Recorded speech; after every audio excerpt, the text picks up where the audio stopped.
যদি কখনো আপনি দেখেন আপনাকে আমি সম্মান দিচ্ছি, তাহলে ভেবে নিয়েন আপনি একজন সম্মানিত ব্যক্তি।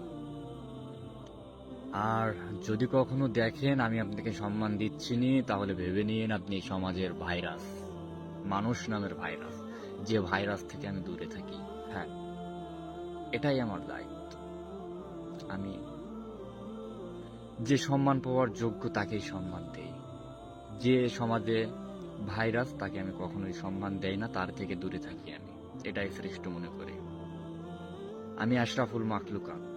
আপনার পিছনে দুনিয়ার কোটি কোটি মানুষ থাকতে পারে, কিন্তু আমার পিছনে আছে আমার রব, যিনি আমাকে মানসিক আনন্দ, মানসিক তৃপ্তি দেয়। এজন্য আমি আমার মাওলার ইবাদতে মশগুল থাকতে চাই এবং আমি আমার দায়িত্বে অটুট থাকতে চাই।